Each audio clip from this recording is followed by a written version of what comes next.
빌립보서 1장 1절로 11절까지의 말씀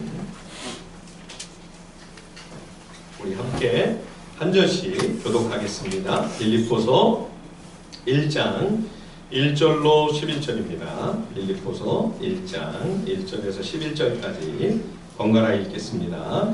그리스도 예수의 종 바울과 디모데는 그리스도 예수 안에서 빌립보에 사는 모든 성도와 또한 감독들과 집사들에게 편지하노니 우리 아버지와 주 예수 그리스도로부터 은혜와 평강이 너희에게 있을지어다. 내가 너희를 생각할 때마다 나의 하나님께 감사하며 간구할 때마다 너희 무리를 위하여 기쁨으로 항상 간구함은 너희가 첫날부터 이제까지 복음을 위한 일에 참여하고 있기 때문이라.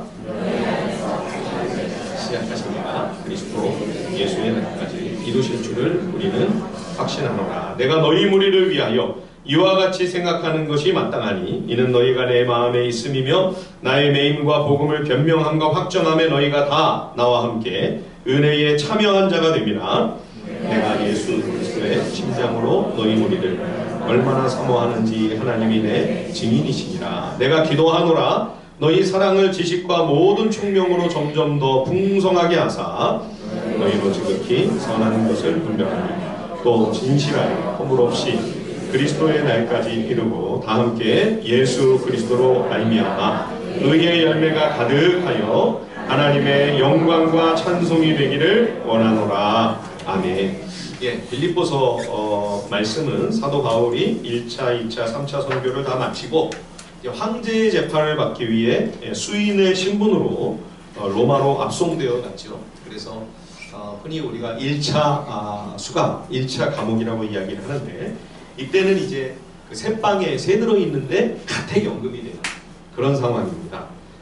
이때 이제 바울이 에베소서, 또 빌레몬, 또 골로새, 그리고 이 빌립보서 이 네 개의 옥중 서신을 보내게 되죠.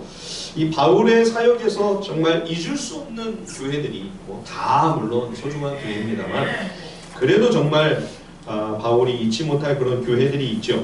가장 먼저는 안디옥 교회입니다.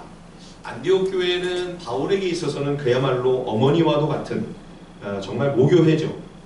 그래서 사역이 항상 끝나면 안디옥에서 출발해서 늘 안디옥으로 되돌아가는.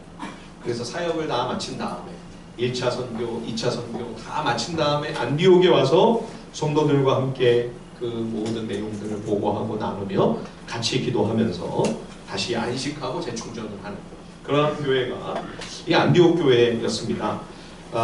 사실 이 안디옥 교회 사역을 시작하기 전에 바울은 고향에서 칩거하고 있었죠.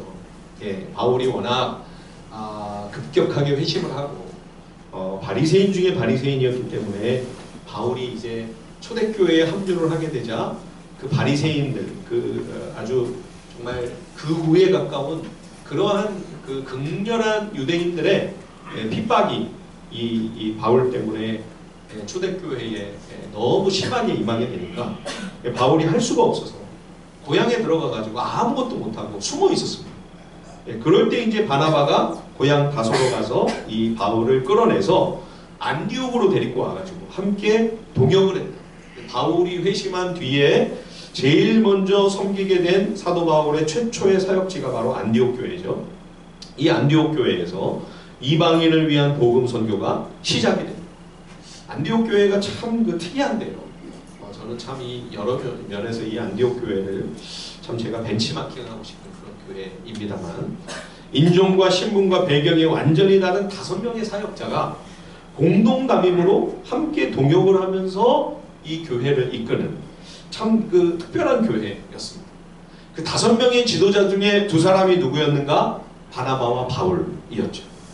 그런데 이 안디옥 교회에서 이제 하나님의 이끄심을 쫓아서 이제 금식을 하며 기도하며 하나님이 우리에게 뭔가 새로운 일을 맡기시려고 하시는 것 같은데 그러면서 이제 하나님이 선교사를 이방에 파송해라.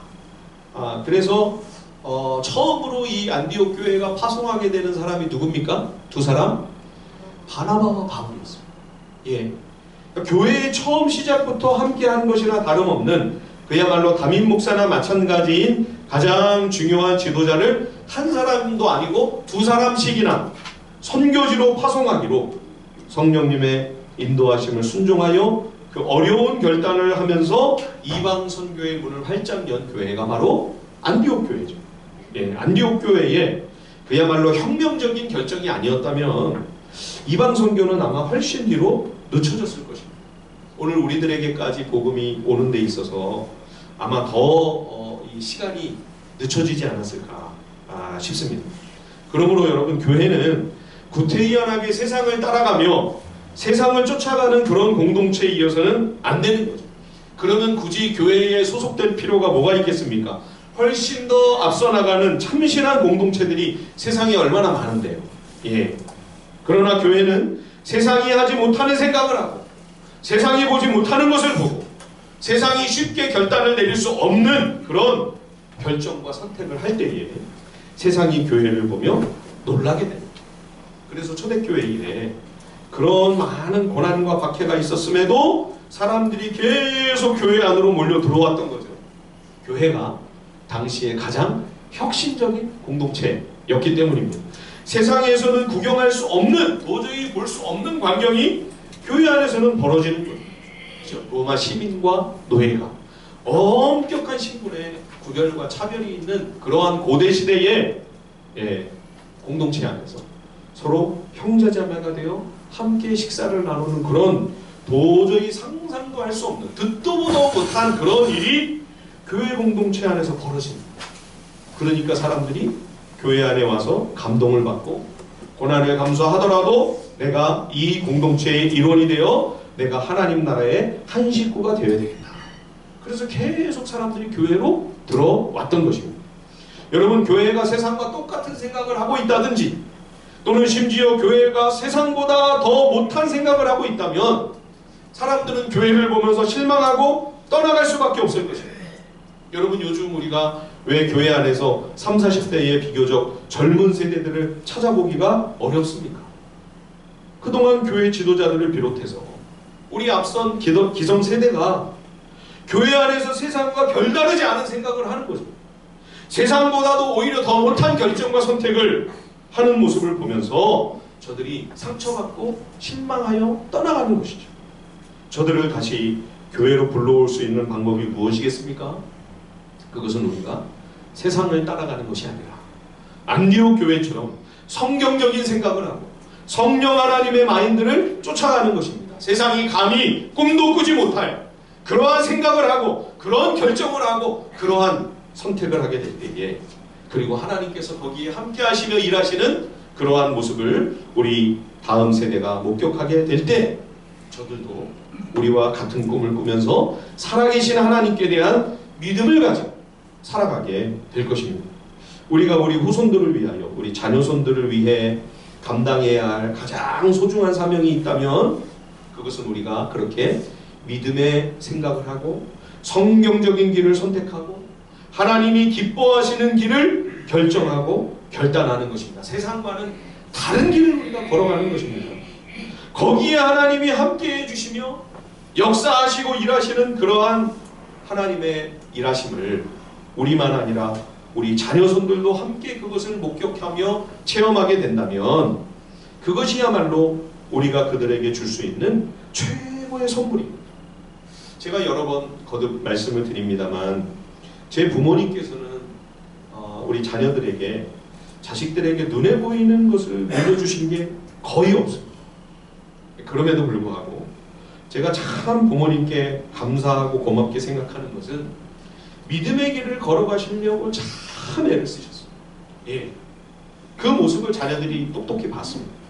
말씀대로 걸어가려고 무엇이 하나님이 기뻐하시는 뜻인지를 찾기 위해서 정말 많이 기도하셨고, 그리고 하나님이 응답하시면 그 말씀대로 하나님의 뜻을 따라 순종하기 위해 값진 대가를 지불하면서 순종을 위한 귀한 헌신을 감당하시는 거죠. 그걸 통해 하나님이 일하시는 역사를 저도 더불어서 참 많이 목격했고요.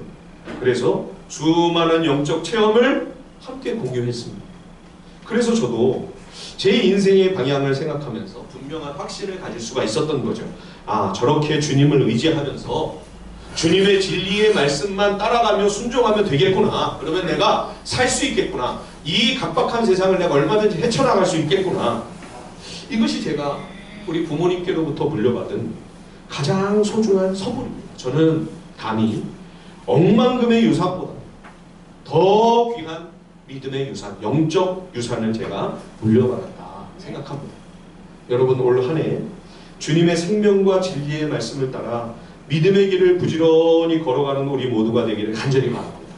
우리가 그렇게 주님의 말씀을 순종할 때에 살아계신 주님의 권능의 손이 우리와 함께 하실 뿐만 아니라 하나님이 은혜를 주실 때 그런 주의 역사를 우리는 물론 우리 자녀손들까지도 함께 목격하고 그것을 함께 체험하는 그런 풍성한 은혜가 있게 되기를 우리 주님의 이름으로 간절히 축원드립니다. 예. 이렇게 선교의 문을 활짝 열었을 뿐만 아니라 하나님 나라 선교를 위해 놀라운 헌신을 했던 안디옥 교회, 정말 제가 닮고 싶고 정말 쫓아가고 싶은, 본받고 싶은 그러한 공동체입니다. 또 하나 바울에게 있어 참 잊지 못할 감격스럽고 고마운 공동체가 바로 오늘 이 편지를 보내고 있는 빌립보 교회입니다. 이 빌립보 교회가 이제 2차 선교 여정 가운데 처음으로 시작이 됐죠. 예, 애초에 바울이 2차 선교를 하면서 그냥 소아시아를 계속해서 아시아 북쪽으로도 올라가서 선교를 하려고 했는데 성령님이 길을 열어주지 않으시고 막으셨습니다. 그러다가 꿈에, 밤에 잠을 자는데 꿈에 환상 가운데 마게도냐 사람이 나와가지고 이리 건너와서 우리를 도와달라. 손짓을 하죠. 그래서 유럽으로 하나님이 우리를 인도하시는구나. 그래서 에게해를 건너서 유럽으로 갑니다. 2차 선교, 유럽 선교에서 제일 먼저 세워진 유럽 최초의 교회가 바로 빌립보 교회입니다. 이 빌립보 교회가 세워지는 과정에서 사도행전 16장을 보면 참 많은 우여곡절이 있었죠. 그렇죠? 오해를 받고 억울한 누명을 쓰고 끌려가서 그냥 매를 맞고 신라와 바울이 옥에까지 갇히게 되고 참 그 고통을 겪으면서 그 아픔 중에 시작된 교회가 빌립보 교회입니다. 그래서인지 이 빌립보 공동체는 이후 바울의 선교 사역에 늘 같이 동참하면서 참여와 후원과 기도를 아끼지 않았습니다. 바울이 로마에 와서 지금 연금되어 있다고 하니까 이 소식을 빌립보 교회가 듣고 이 바울을 위문을 해야 되겠다. 바울에게 뭐가 필요할까? 그래서 많은 선물들을 준비를 해가지고 이제 바울을 위문하기 위한 위로하고 격려하기 위해 이제 사절단을 보내는데 그 대표를 누구로 선정을 했느냐 하면 그 당시 빌립보 교회의 담임 목사인 에바브로디도를 보내기로 결정을 합니다. 이것도 참 쉽지 않은 결정이죠. 예, 그리고 빌립보에서 로마까지 굉장히 먼 거리입니다. 요즘처럼 무슨 요즘은 여행 간다면 다 좋아하잖아요. 비행기 타고 가면 되니까. 그런 시대가 아니었습니다. 육로든 해로든 어디로 가든지 굉장한 어려움을 감수해야만 하는, 정말 목숨을 걸어야만 하는 그런 먼 여행이라고 하는 것은 대단히 위험한 일이었죠. 실제로 에바브로디도가 이 여행 끝에 로마에 도착하자마자 그만 중병에 걸렸어요. 그래서 정말 죽을 뻔한 목숨이 위태로운 지경까지 갔었죠. 하나님의 은혜로 살아나기는 했습니다만 큰 위기를 넘겨야만 했습니다. 담임 목사를 선교지로 파송하는 일도 어려운 일이지만 선교사로요. 그 정도까지는 아닐지라도 어려움 당한 이 선교사를 위문하는 일에 몇 개월씩 아마 갔다 오려면 몇 개월이 걸렸을 겁니다. 또 재정이나 경비도 만만치가 않았을 텐데 그 모든 것을 감수하겠다. 나선 거죠. 거기다가 담임 목사를 직접 보낸다고 하는 것이 이게 여러분 쉬운 일이겠습니까? 안디옥 교회도 참 대단한 교회지만 이 빌립보 교회도 정말 훌륭한 공동체입니다. 그래서인지 지금 바울이 굉장히 여러 해 동안 힘든 상황이었습니다. 3차 선교 다 마치고 예루살렘에 올라갔다가 체포가 됐잖아요. 가이사라로 끌려가가지고 재판을 받는데 2년이 걸렸어요. 그래서 이제 거기서 황제에게 호소를 하는 바람에 로마로 끌려와가지고 로마에서도 또 가택이 지금 연금이 되어 있는 그런 상황 아닙니까? 그러니까 몇 년째 지금 이 활동적이고 에너지가 넘치는 이 바울이, 열정이 충만한 이 바울이 계속 발이 묶여서 옴짝달싹할 수 없는 그런 상황이었단 말이에요. 그런 형편에서 지금 빌립보에 편지를 쓰는데 이 서신에 감사와 기쁨이 충만합니다. 예. 자, 오늘 보면 1절과 4절을 한번 보십시다. 빌립보서 1장 3절, 내가 너희를 생각할 때마다 나의 하나님께 감사하며, 또 4절에 간구할 때마다 너희 무리를 위하여 기쁨으로 항상 간구하노라. 지금 시련과 고난 중에 있는 바울이지만 빌립보 교회가 선교에 적극적으로 이렇게 참여해 주면서 이렇게 함께 동역해주는 공동체로 인하여 성도들로부터 큰 격려와 위로를 받고 있는 거죠. 바울이 이렇게 큰 힘을 얻고 감사와 기쁨의 마음을 품을 수 있었던 것은 빌립보의 이 공동체의 이 헌신적인 선교의 참여 덕분인 거죠. 예. 자, 5절 우리 같이 한번 읽어볼까요? 빌립보 1장 5절입니다. 다 같이 시작. 너희가 첫날부터 이제까지 복음을 위한 일에 참여하고 있기 때문이라. 이 참여한다고 하는 말이 빌립보서에 굉장히 많이 반복되는데요. 여러분 한번 이 단어를 눈여겨보시길 바랍니다. 빌립보 교회가 처음 시작할 때부터, 교회가 세워질 때부터, 개척 그 초기부터 바울의 선교 사역에 계속 함께 참여하며 동역했다는 것이죠. 예, 빌립보 4장으로 한번 가보실까요? 4장에도 여러 번 이 참여한다고 하는 단어가 나오는데요. 자, 빌립보 4장 15절 16절을 한번 보십시오. 15절 16절 한번 같이 한번 읽어볼까요? 빌립보 4장 15절과 16절입니다. 시작. 빌립보 사람들아 너희도 알거니와 복음의 시초에 내가 마게도냐를 떠날 때에 주고받는 내 일에 참여한 교회가 너희 외에 아무도 없었느니라. 데살로니가에 있을 때에도 너희가 한 번뿐 아니라 두 번이나 나의 쓸 것을 보내었도다. 예, 바울이 빌립보 교회를 세우고 이제 2차 선교가 계속 진행이 되는데, 그렇죠? 데살로니가를 거쳐 베레아를 지나 아덴을 경유해서 고린도까지 가가지고 고린도에서 약 1년 반을 있으면서 굉장히 바울이 힘들었죠. 그때마다 계속해서 바울을 위해 기도하며 후원하고 지원을 아끼지 않았던 유일한 교회가 있었는데 그 교회가 바로 빌립보 교회였다는 거죠. 예, 이렇게 바울의 선교에 열심히 함께 참여하는 이 빌립보 공동체를 인해서 바울은 지금 큰 난관에 부딪혀 오도 가도 못하고 로마 당국에 붙들려 앞으로 미래가 어떻게 될 것인지, 그렇죠? 이 연금에서 풀려나게 될 것인지, 아니면 더 중환이 형벌이 떨어져 더 혹독한 감옥으로 끌려가게 될지, 또는 갑자기 불러다가 목을 쳐버릴지 전혀 앞을 내다볼 수 없는 그런 상황이었습니다. 얼마나 낭망될 만한 그런 처지입니까? 그런데도 이런 절망적인 현실 속에서 좌절하지 아니하고, 야, 하나님이 성도들의 마음을 이렇게 움직여서 나를 위로해 주시고 응원해 주시고 격려해 주시는 것을 보니 하나님 나라 선교는 이게 내가 하는 게 아니라 끝까지 당신이 친히 이 일을 이루시겠구나. 바울의 마음에 믿음이 더욱더 견고해지게 되는 것이죠. 자, 우리 1장 6절 한번 보십시오. 빌립보 1장 6절입니다. 너희 안에서 착한 일을 시작하신 이가 그리스도 예수의 날까지 이루실 줄을 우리는 확신하노라. 이 착한 일이 뭡니까? 복음 선교를 말하는 것이죠. 주님을 전혀 알지 못하고 복음을 들어본 적이 없는 이방인들을 위해 그 멀고 낯선 곳에 복음을 들고 찾아가 그리스도의 사랑을 전하고 하나님의 긍휼과 자비를 실천하고, 그래서 주의 은혜를 증거하여 그들로 이 생명과 은혜를 경험하게 하고, 그래서 이방인들까지도 이 구원을 받아 누림으로 그들도 주님을 우리처럼 경배하고 찬양하며 하나님을 예배하게 되는 일, 이것이 가장 선하고 착한 일입니다. 예, 그런데 이 일을 하나님이 시작하셨습니다.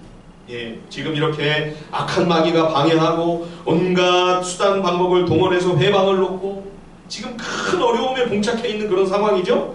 그러나 이렇게 하나님이 성도들의 마음을 움직이셔서 감동을 하시고 낭망하고 있는 선교사를 이렇게 일깨우시며 격려해 주시니, 야, 내가 힘을 내야 되겠구나. 이거는 하나님이 하고 계시는 일이로구나. 하나님이 어떤 일이 있어도 마무리하시겠구나. 하나님이 이루시고 하나님이 성취하시겠구나. 빌립보 교회의 이 참여를 통해 바울이 경험하게 되는 가장 큰 은혜는 뭐냐? 용기를 잃지 않는, 어려움은 산적해 있는, 그죠? 사는 많은 초과의 상황인데도 믿음을 가지고 확신 가운데 이 상황을 뚫고 나갈 수 있는 그런 능력과 용기를 하나님이 교회의 이 후원을 통해, 기도와 응원을 통해 허락하셨던 겁니다.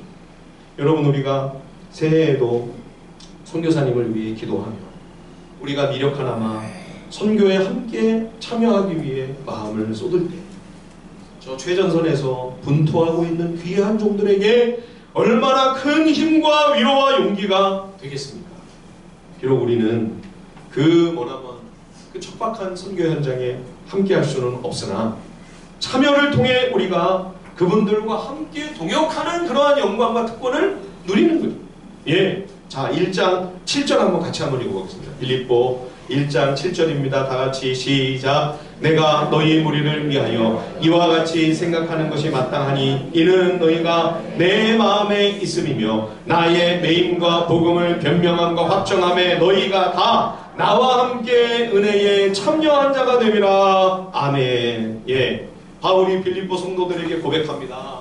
너희는 지금 나와 함께 주의 일을 섬기고 있는 거다.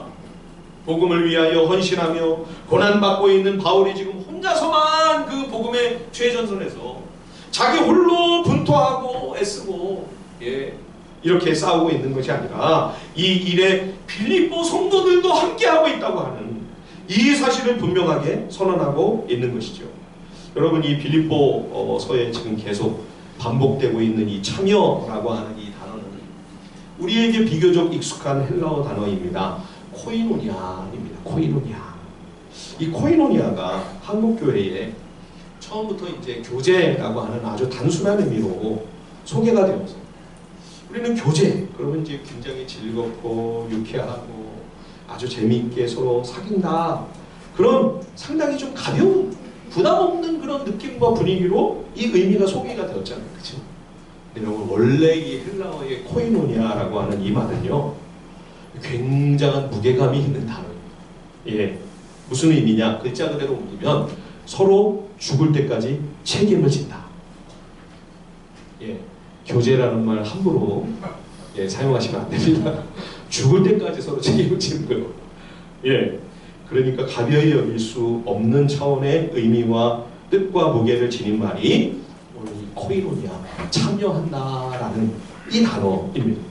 교회가 선교를 시작했다. 선교사님들의 그 사역에 우리도 함께 참여한다. 그러면 여러분, 이 코이노니아는 끝까지 책임을 지는 이런 정도의 무게감을 가지고 감당해야 되는, 그렇게 짐을 져야 되는 일이라는 것이죠. 교회가 조금 힘들어졌고 이 재정이 좀 어려우니 그러면은 어떻게 하냐면요, 많은 교회들이 선교사님들에게 물어보지도 않아요. 선교사님 지금 형편이 어떻습니까? 저희 교회가 지금 이렇게 좀 어려운 상황인데 혹시 저희가 내년쯤부터는 좀 선교 헌금을 좀 줄인다든지 또는 이 재정 지원을 좀 중단해도 괜찮겠습니까? 물어보지도 않고 그냥 일방적으로 아무 설명도 없이 끊어버리는 거예요. 중단해버리는 거예요.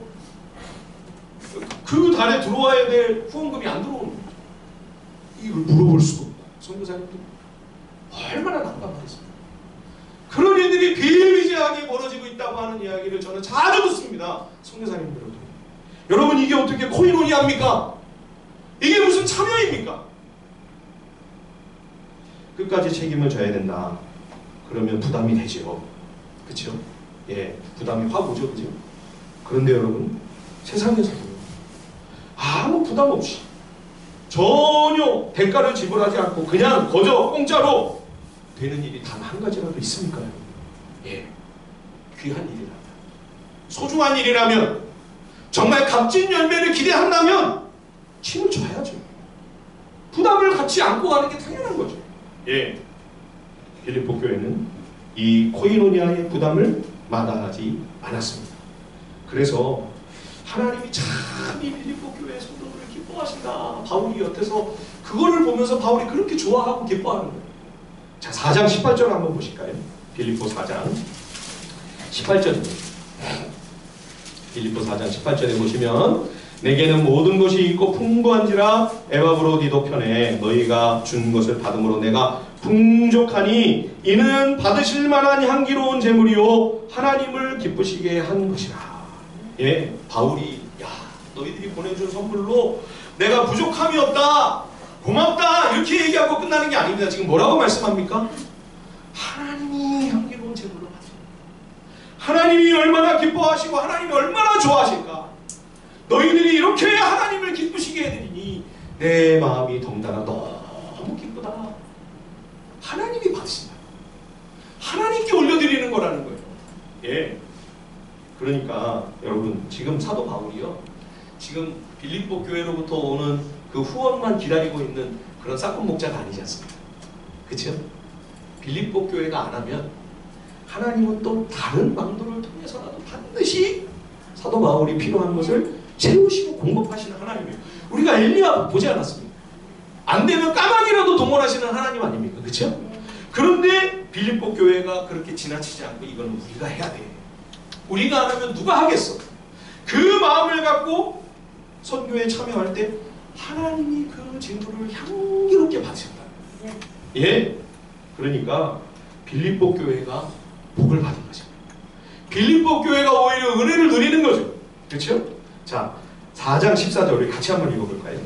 바울이 이 빌립보 교회를 아주 아낌없이 격려하고 칭찬합니다. 4장 14절 같이 한번 읽어보겠습니다. 시작. 그러나 내 괴로움에 함께 참여하였으니 잘하였도다. 예, 너희가 이 거룩한 부담과 짐을 지기로 작정하고 열심히 참여하고 있는 것은 정말 잘하는 일이다. 참 잘했어요.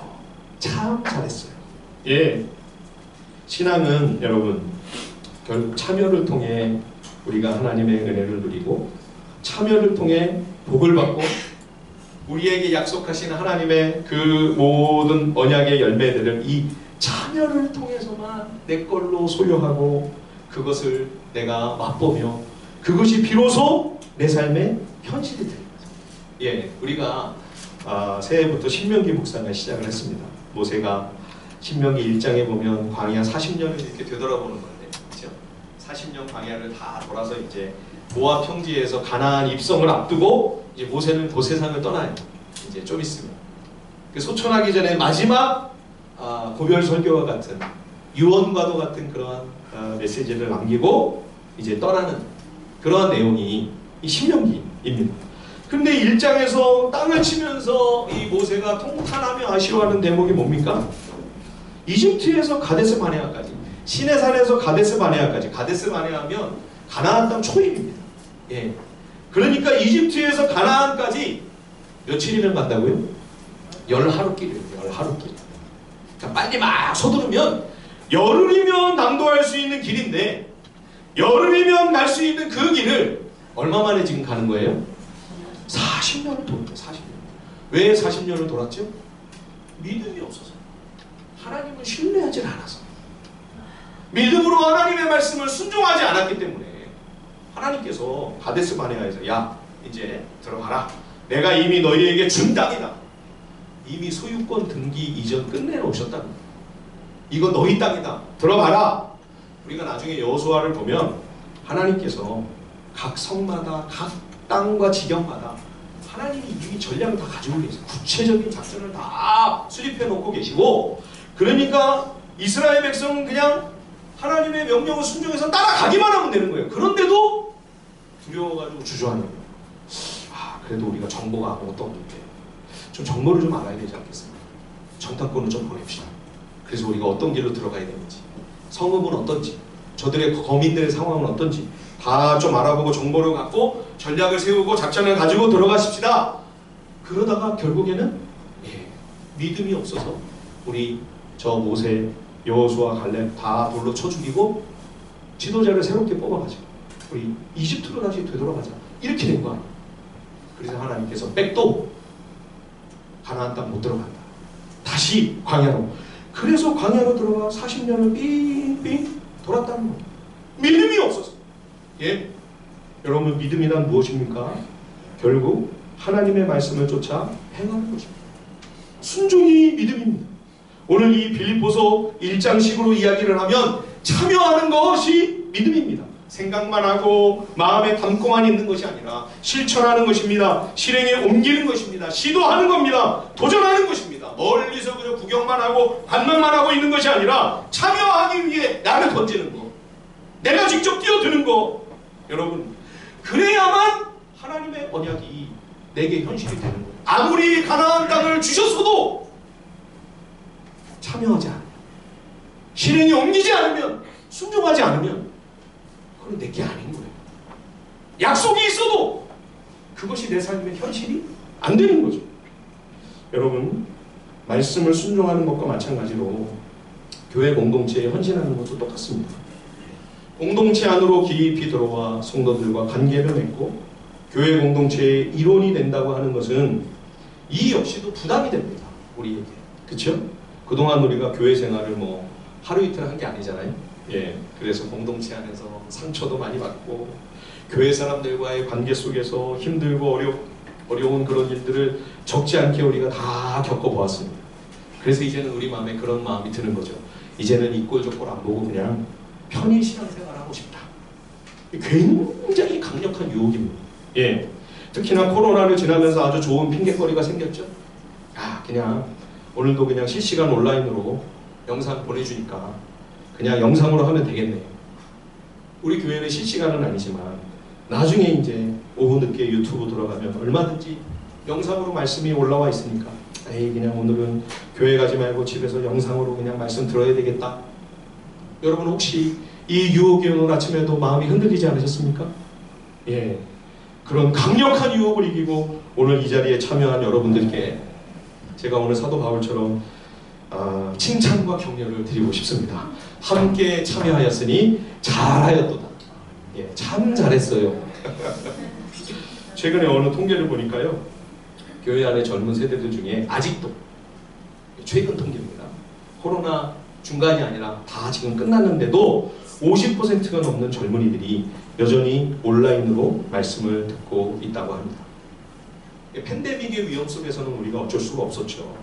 감염이 되고 전염이 확산되고 있는 상황에서는 우리가 함께 모이는 것 자체가 이웃과 이 사회 공동체의 안전을 위협하는 일이기 때문에 그때는 어쩔 수 없이 모임을 중단하는 것이 참 우리로서는 고통스러운 일이지만, 그러나 그게 하나님의 뜻이죠. 하나님의 기뻐하시는 결정이죠. 그런 일이 없어야 되겠지만 만에 하나 또 그런 일이 벌어진다면 우리 교회는 같은 선택을 할 수밖에 없을 것입니다. 그러나 여러분, 이제는 그런 위험들이 지나갔잖아요. 아직도 몇 년 전의 모습으로 우리가 여전히 움츠리고 있어서는 안 되죠. 이렇게 우리가 정상적으로 예배에 참여하는 것이 성경적이죠. 하나님이 기뻐하시는 뜻이죠. 예. 예배뿐만 아니라 이제는 공동체의 모든 모임과 훈련과 공동체 안에서 성도들끼리 서로 영적인 교류를 나누며 신앙의 교제를 나누는 그 일에까지 여러분 이제는 적극적으로 참여하셔야 돼요. 예. 우리가 비대면으로 그냥 예배를 드리고 온라인으로만 관계를 맺는다면 사실 굉장히 좋은 일 아닙니까? 그렇죠? 예, 상처받을 일도, 서로 낭망하고 얼굴 붉히고 낙심할 일도, 마음 힘들 염려도 없습니다. 안전하죠. 그런데도 왜 하나님께서는 굳이 오프라인으로 대면 예배를 드리게 하시고 서로 얼굴을 대면하여 만나고 관계를 맺고 교제하는 이 위험한 참여를 오히려 우리에게 권장하고 계시는 걸까요?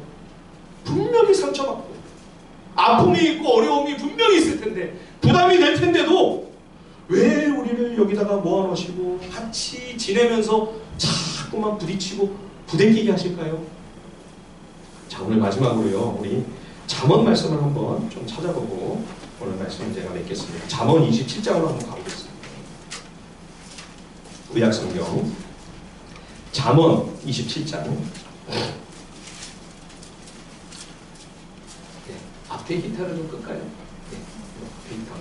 잠언 27장 14절에서 22절 말씀을 우리 같이 한 목소리로 한번 크게 한번 읽어보겠습니다. 구약성경 잠언입니다. 잠언 27장 14절에서 22절까지 다 같이 한번 한 목소리로 읽어보겠습니다. 잠언 27장입니다. 잠언 27장 14절에서 22절 다 같이 시작. 이른 아침에 큰 소리로 자기 이웃을 축복하면 도리어 저주같이 여기게 되리라. 다투는 여자는 비 오는 날에 이어 떨어지는 물방울이라. 그를 제어하기가 바람을 제어하는 것 같고 오른손으로 기름을 움키는 것 같으니라. 철이 철을 날카롭게 하는 것 같이 사람이 그의 친구의 얼굴을 빛나게 하느니라. 무화과 나무를 지키는 자는 그 과실을 먹고 자기 주인에게 시중 드는 자는 영화를 얻느니라. 물에 비치면 얼굴이 서로 같은 것 같이 사람의 마음도 서로 비치느니라. 스올과 아바도는 만족함이 없고 사람의 눈도 만족함이 없느니라. 도가니로 은을 풀모로 금을 칭찬으로 사람을 단련하느니라. 미련한 자를 곡물과 함께 절구에 넣고 공의로 쪘을지라도 그의 미련은 벗겨지지 아니하느니라. 예, 이 삶의 어리석음과 지혜로움에 관하여 말씀하고 있는 그러한 내용이죠. 이른 아침에, 그렇죠? 주일날 새벽에 5시에 갑자기 일어나서 막 동네방네 이웃들 잠을 깨우면서 막 축복하면서 큰 소리로 막 기도를 하는 거예요. 자기 딴에는 이웃을 위한 일이라고 착각하지만 이게 얼마나 큰 민폐입니까? 자기 나름으로는 최선이라 하는 것이 이게 센스가 없고 지혜가 없으면, 지혜가 성숙하지 못하면 오히려 피해만 주게 되는 그런 일이 얼마든지 벌어질 수 있는, 여러분 이게 신앙 안에서, 교회 안에서 지금 벌어질 수 있는 상황을 이야기하는 거예요. 예, 그리스도인들에게는 신앙의 열정도 필요하지만 아울러서, 기억하십시오 여러분, 아울러서 이 세상을 함께 살아가기 위하여 지켜야 할 경우와 예의와 상식과 그리고 서로의 마음을 공감할 수 있는 정서적인 감수성이 우리 신앙인에게는 꼭 갖추어야만 할 내면의 덕목이다. 이게 진정한 지혜라는 것을 지금 말씀해주고 있는 거죠.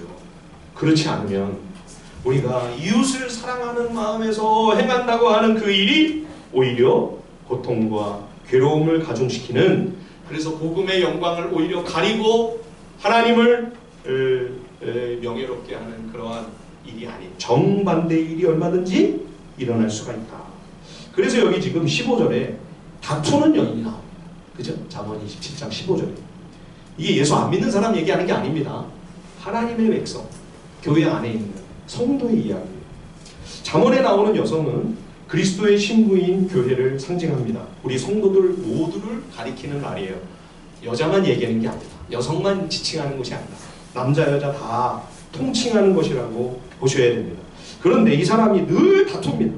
그를 제어하기가 바람을 제어할 수 없는 것처럼, 손으로 기름을 움켜잡으려는 것처럼 도저히 통제 불가라는 거죠.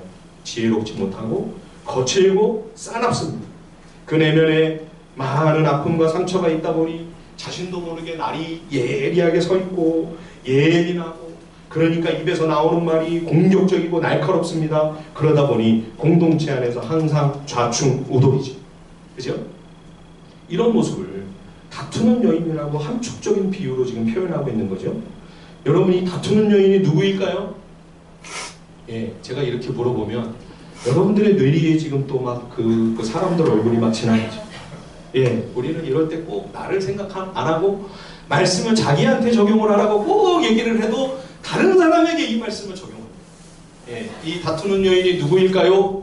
뒤를 싹 돌아보는, 그 집사님 오셨나? 그 권사님 오셨나? 아, 오늘 안 오셨네. 그분이 이 말씀을 오늘 들어야 된다. 하필이면 또 결석을 해가지고. 그렇죠? 여러분, 이 다투는 여인은요, 다른 사람이 아니라 내 이야기입니다. 내 이야기. 예, 날카롭고 예민하게 날이 서 있어서 말을 제대로 하지 못하고 편안한 관계를 맺지 못하고 공동체 안에서 함께 잘 지내는 것이 너무 힘들고 버거운, 다른 사람들을 힘들게 만드는, 나도 고생하고 있는 그런 내 모습을 지금 이야기하고 있는 거예요. 여러분, 가정에서 과연 편안하게 잘 지내고 계십니까?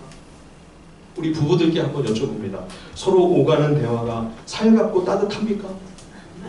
사랑의 온기가 아직도 남아있습니까? 부모와 자녀들 사이는 어떻습니까? 여러분, 이게 힘들고 어렵다면요, 내가 바로 다투는 여인입니다. 그렇죠?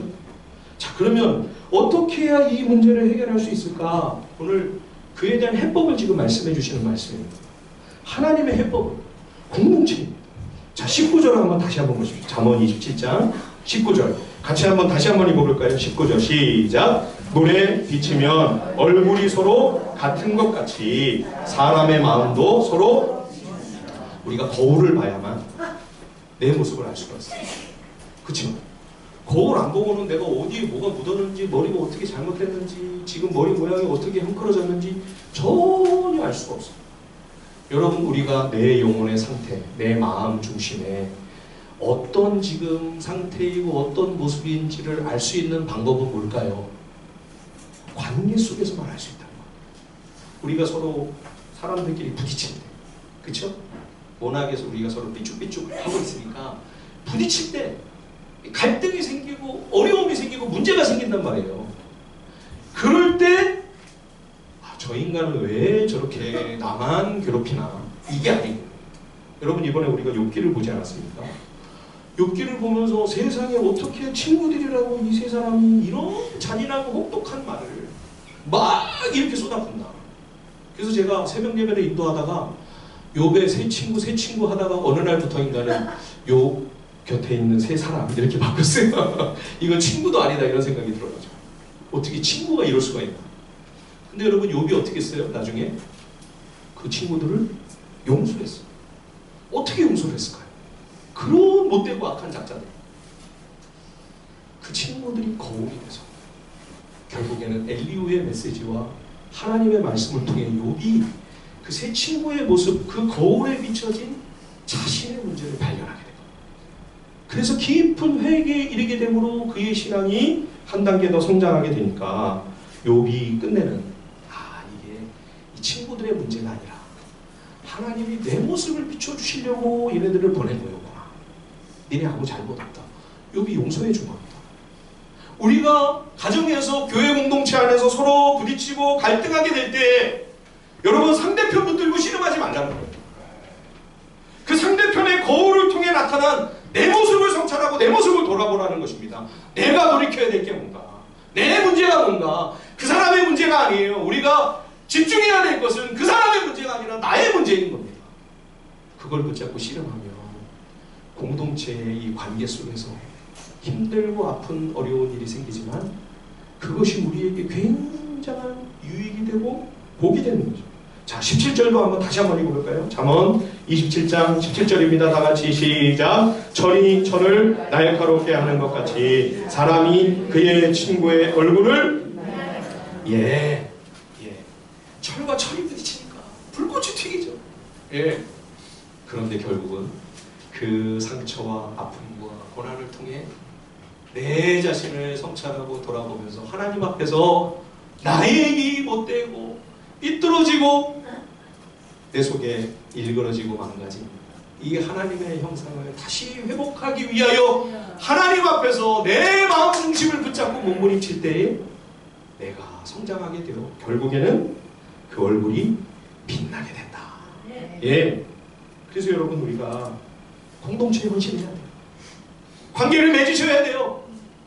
힘들어도 그것을 감수하셔야 됩니다. 그래야 잘합니다. 그래야 그리스도를 닮아갈 수가 있습니다. 성화가 이루어집니다. 그렇지 않으면 그거는 그냥 남 얘기인 거예요. 성경에만 나와 있는 이론일 뿐인 거죠. 나에게 있어 그 약속이 현실이 안 되는 거죠. 그래서 잠언 27장 22절에 이 얘기가 나오는 겁니다. 우리가 잘 아는 말씀이죠. 그렇죠? 미련한 자를 곡물과 함께 절구에 넣고 공의로 찌을지라도 그 미련이 벗겨지지 않는다. 이게 무슨 절망이고 탄식입니까? 공동체의 관계 속에 나 자신을 돌아보면서 우리가 성찰하고 몸부림치지 않으면 변화가 없는 거예요. 교회를 평생 다녀도 변화가 없는 거예요. 변화가 안 되는 거예요. 그러니까 자기가 자기를 봐도 절망해요. 사람들이 다 그 사람을 보면서 탄식하는 거죠. 어떻게 저렇게 미련하고 어리석고. 그렇죠? 사랑하는 성도 여러분, 오늘 이 세례 벽두에 여러분의 마음속에 어떤 새 마음, 새로운 결단을 하나님이 주십니까? 오늘 이 빌립보서를 통하여 하나님께서 세 가지에 참여하라고 도전을 주십니다. 그렇죠? 선교에 참여해라. 그리고 말씀 묵상과 순종에 참여해야 된다. 그리고 세 번째는 공동체, 관계에 참여해야 된다. 이 참여가 부담이 되지만 그러나 이 짐을 우리가 함께 져나가고 올해는 정말 우리에게 영적인 변화가 시작이 되고 정말 성장과 성숙이 있는 한 해가 될 수 있게 주님의 이름으로 간절히 축원드립니다. 우리 시간에 함께 주신 말씀 붙들고 간절히 한 번만 합심하여 주님 앞에 기도하겠습니다. 다 같이.